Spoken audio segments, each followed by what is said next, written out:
તો ગાંધીનગરમાં west zone યુરોલોજીકલ society of India દ્વારા વાર્ષિક પરિષદ યુઝીકોન 2025નું ભવ્ય આયોજન કરવામાં આવ્યું હતું। ત્યારે આ કાર્યક્રમ 3 થી 5 ઓક્ટોબર દરમિયાન Mahatma Mandir convention and exhibition centre ખાતે યોજવામાં આવશે।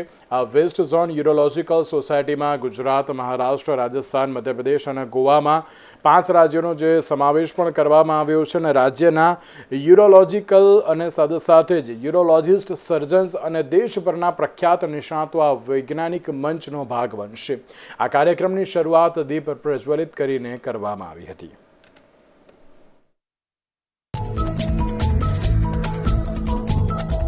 સોસાયટી ઓફ ઇન્ડિયા ને તરફથી એક annual કોન્ફરન્સનું Gandhinagar Mahatma Gandhi convention centre ખાતે આજથી શુભારંભ થઈ રહ્યો છે।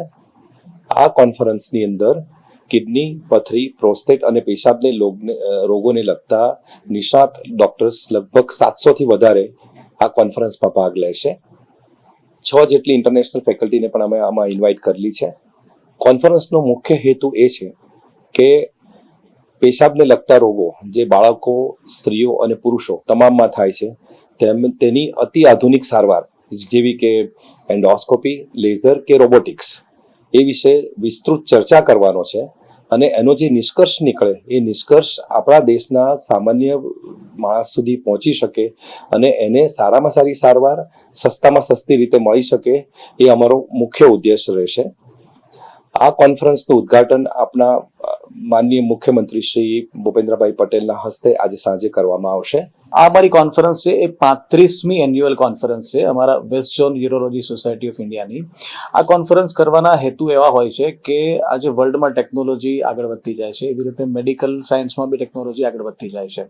તો જો અમે આવી કોન્ફરન્સ નહીં કરીએ, અમે ડેલિબ્રેશન્સ નહીં કરીએ, અમે લોકો ડિસ્કશન્સ નહીં કરીએ, વર્લ્ડના લીડર સાથે અમારું ઇન્ટરેક્શન્સ નહીં થાય તો આપણે ક્યાંક પાછળ રહી જઈશું। સો આપણે ત્યાં પાછળ ના રહી જઈએ એ હેતુથી અમે આવી કોન્ફરન્સ કરીએ છીએ કે જ્યાં અમે લોકો મ્યુચ્યુઅલ ડિસ્કશન્સ કરીએ અને અલ્ટિમેટલી એનો હેતુ એ જ હોય છે કે આવા બધા ડિસ્કશનને કારણે જે નવી નવી વસ્તુઓ શોધાઈ રહી છે, નવા ઇનોવેશન્સ થયા છે, એ ઇનોવેશન્સને આપણે કઈ રીતે આપણી સામાન્યમાં સામાન્ય પ્રજા સુધી પહોંચાડીએ। એના 2 ફાયદા, નંબર 1 કે વધારે એડવાન્સ ટેકનોલોજી સાથે આપણે ટ્રીટમેન્ટ વધારે સારી રીતે કરી શકીએ અને પેશન્ટ્સને તકલીફ ઓછી પડે એ રીતે કરી શકીએ।